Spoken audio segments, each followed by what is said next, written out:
we're told with this impending really cold winter in Ukraine, Europe may be braced for millions of more Ukrainian refugees.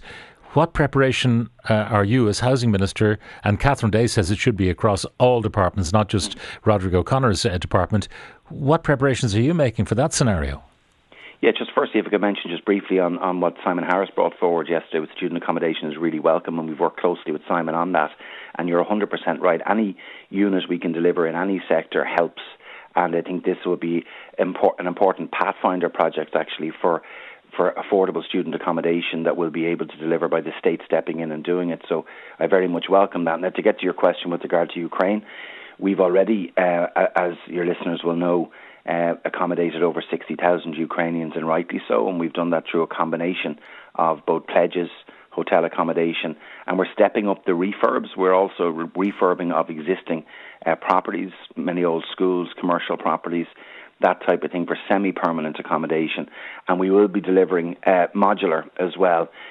We've identified a number of sites for the first 750 modular homes that will be delivered for our friends from Ukraine, because you're right, with what's happening in Ukraine at the moment, we've seen a stepping up of the brutal attacks there by Putin and Russian forces, attacking infrastructure, attacking energy infrastructure in particular.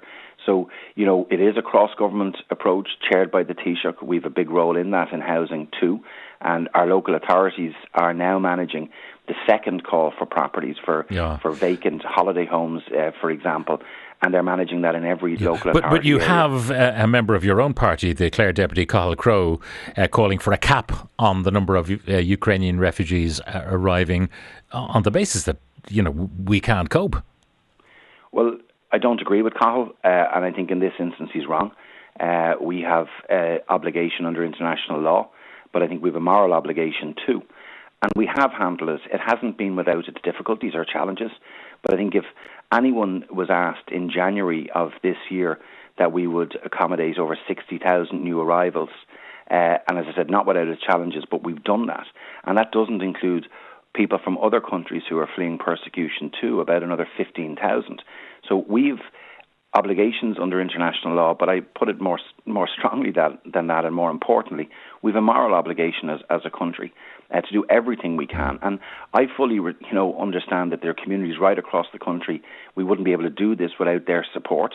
And some communities are under pressure, and we're looking at how we can alleviate that for them through additional community funds and facilities. And it hasn't been easy right across the country, but we will not be bringing in a cap. And I think in this instance, I can say very clearly in this instance, I don't agree with Deputy Keogh.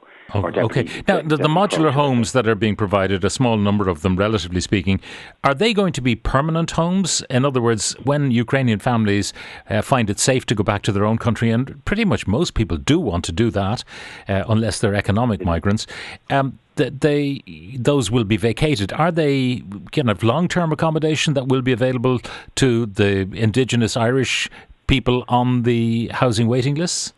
Yeah, I would see certainly opportunities there, actually, Pat, because these are good quality homes. They're as long lasting as what we would have called traditional builds, and we're actually going to step up the delivery of modular for social housing also. And these are off-site construction. Some wooden frames, some concrete poured as well. There's a lot of companies in Ireland doing really good work in that space, and I intend to. We're talking about delivery for next year to further ramp up our social housing delivery next year by using modern methods of construction, like off-site construction. And I've seen them at work. Like I've seen off-site construction houses being used in Limerick, for example, that the local authority are using there very successfully, very efficient. But in terms of emergency accommodation, I've seen, for example, housing made of shipping containers.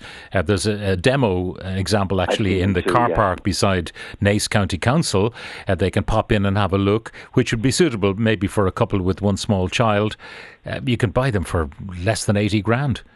So what's not attractive about that as a temporary fix for people who will be here on a temporary basis, and then they can be redeployed as student accommodation or whatever?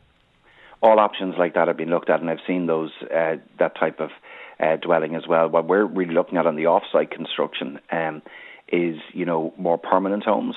That would be what we would bring in for additional social housing. I'm just thinking, though, that even a shipping container, standard shipping container, is better than a hotel room. You've got your own fridge, your own cookery. I agree.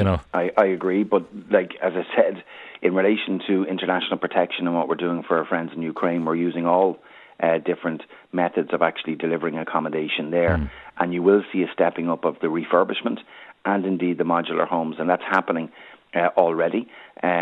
We've handed over already on refurbished properties bed spaces for about over 2,000 bed spaces. There's more in train. We're working through that. There are complications or challenges, should I say, around getting people to do that work as well, because we've a lot of people working in construction in all different parts of it. So, we don't have people queuing up to do that work. So we've got to manage it very carefully and manage it, on a regular basis to make sure we're bringing refurbished properties back into use.